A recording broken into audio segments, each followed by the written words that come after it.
الحمد لله رب العالمين والصلاة والسلام على سيد المرسلين أما بعد فأعوذ بالله من الشيطان الرجيم بسم الله الرحمن الرحيم الصلاة والسلام عليك يا رسول الله وعلى آلك وأصحابك يا حبيب الله الصلاة والسلام عليك يا نبي الله وعلى آلك وأصحابك يا نور الله.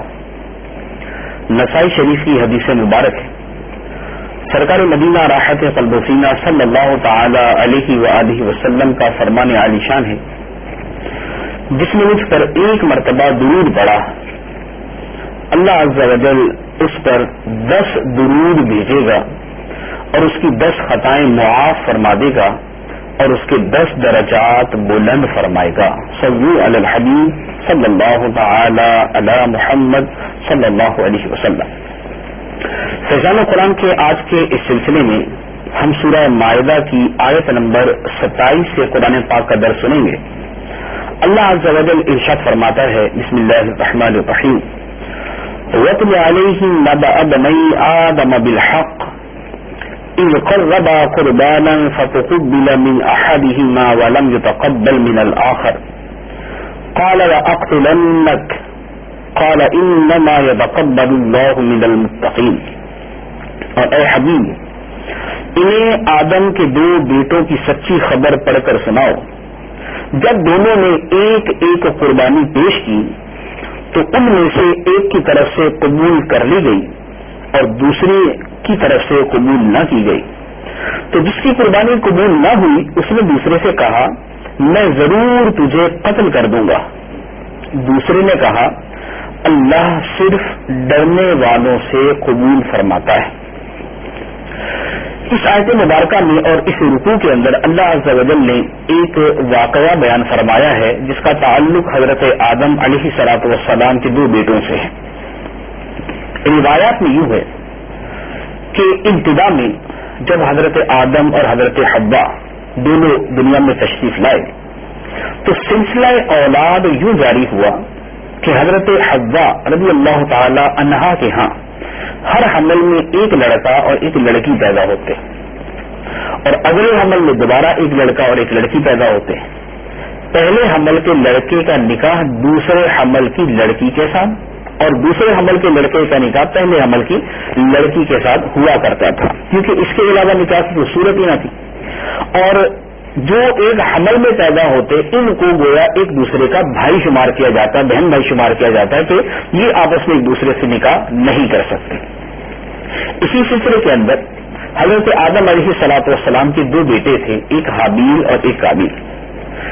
حابیل اور قابیل میں اسی نکاح کے معاملے میں اختلاف ہوا. حابیل نیک آدمی تھا اور قابیل جو ہے یہ برا تھا. قابیل کے ساتھ جو لڑکی پیدا ہوئی یہ نہایت ہی خوبصورت تھی، اس کا نام اقلیمہ تھا. قابیل چونکہ اس کی خوبصورتی کے پیچھے تھا تو اس نے اس خواہش کا اظہار کیا کہ میں اسی عورت کے ساتھ میں نکاح کروں گا. آدم علیہ الصلوۃ والسلام نے اسے سمجھایا کہ اس کے ساتھ تیرا نکاح کرنا حلال نہیں ہے. قابیل نے کہا کہ یہ تو آپ کی اپنی رائے ہے. آدم علیہ الصلوۃ والسلام سے کہا یہ تو آپ کی اپنی رائے ہے، اللہ تعالیٰ کا یہ حکم نہیں ہے.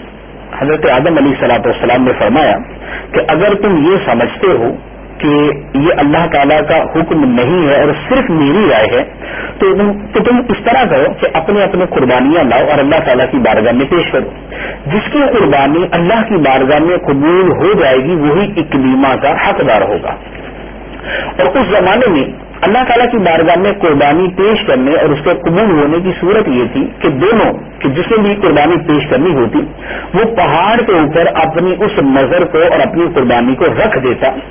آسمان سے ایک آگ اترتی، اگر وہ آگ اتر کر اس قربانی کو کھا جاتی تو اس کا مطلب یہ ہوا کہ اس کی قربانی اللہ کی بارگاہ میں قبول ہو گئی، اور اگر اس قربانی کو آگ نہ کھاتی تو اس کا مطلب یہ کہ یہ قربانی اللہ کی بارگاہ میں قبول نہ ہوئی.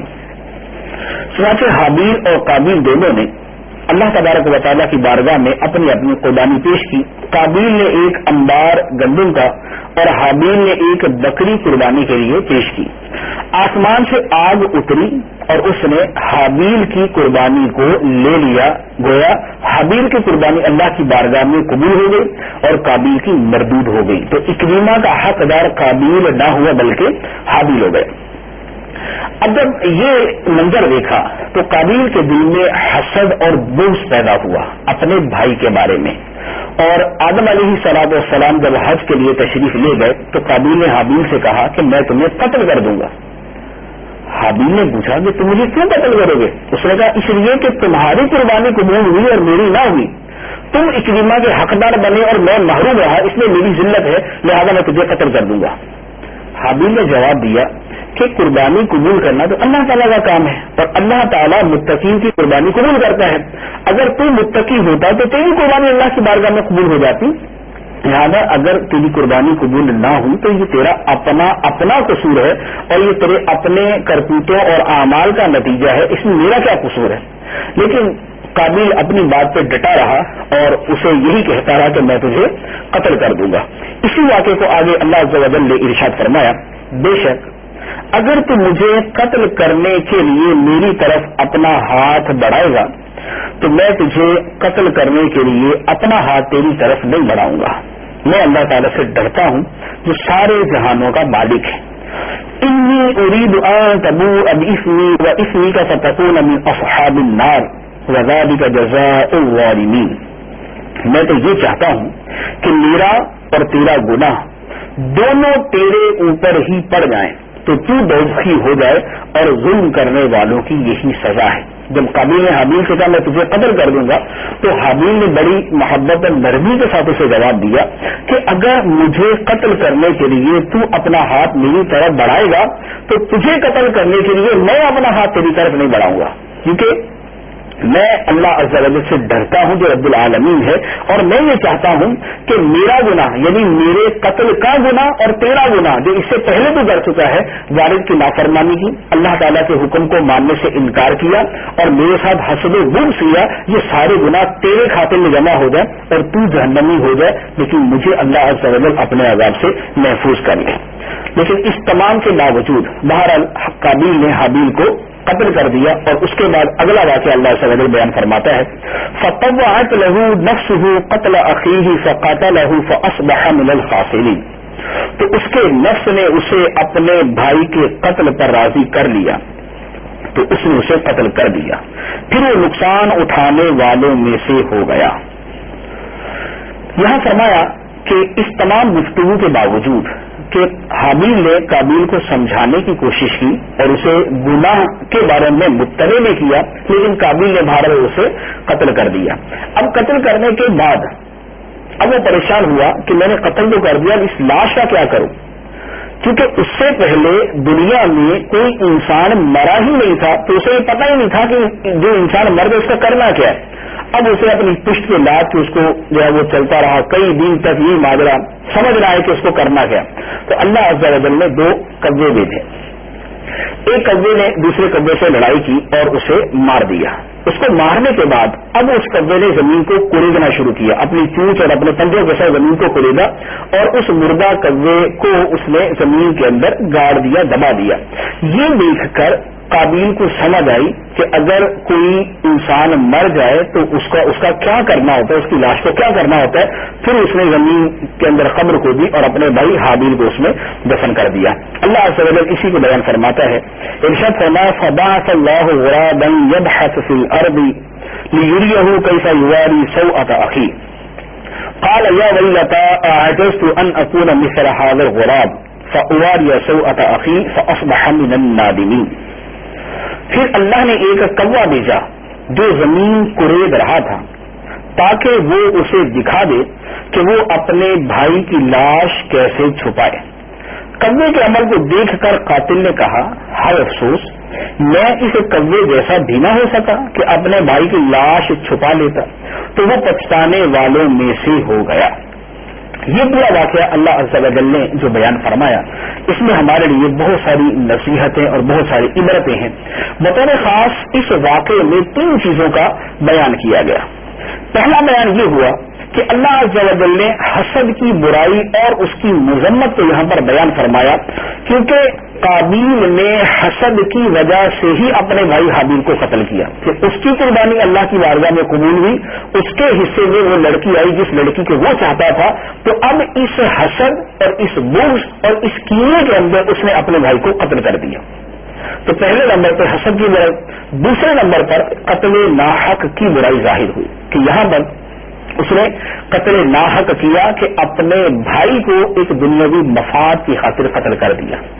اور تیسری بات جو یہاں اس آیت سے معلوم ہوتی ہے وہ حسن پرستی کی مذمت ہے کہ یہاں پر جو قابیل نے حابیل کو قتل کیا اس کے پیچھے جو سب سے مرکزی بنیاد بنی وہ اس کی حسن پرستی بنی کہ اس نے اکلیما کو پسند کیا اور جب اسے حاصل نہ کر سکا تو جسے وہ مل رہی تھی اس نے اس کو قتل کر دیا۔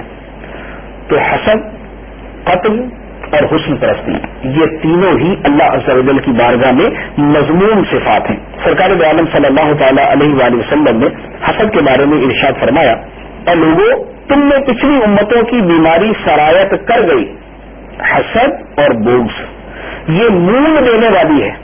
میں نہیں کہتا کہ یہ بیماری بال مونڈتی ہے بلکہ یہ دین کو مونڈ دیتی ہے۔ حسد اور بغض جو ہے یہ دین کو مونڈ دیتی ہیں، دین کو صاف کر دیتی ہیں، دین کو ختم کر دیتی ہیں۔ اور قتل ناحق کی مذمت میں ارشاد فرمایا، حضرت عبداللہ بن عمر رضی اللہ تعالی عنہما سے مروی ہے، فرمایا کہ ناحق حرام خون بہانا ہلاک کرنے والے ان امور میں سے ہے جن سے نکلنے کی کوئی راہ نہیں۔ قتل کر دینا بہت بڑا جرم ہے اور اتنا بڑا جرم ہے کہ اس سے پھر نکلنے کی کوئی راہ نہیں ہوتی، یعنی اس کے عذاب سے نکلنے کی کوئی راہ نہیں۔ اور حضرت علی رضی اللہ تعالیٰ عنہ تیسری شے کے بارے میں روایت کرتے ہیں حسن پرستی کے بارے میں کہ سرکار دو عالم صلی اللہ تعالیٰ علیہ وآلہ وسلم نے ارشاد فرمایا، عورت کے محاسن کی طرف نظر کرنا ابلیس کے زہر میں بجھے ہوئے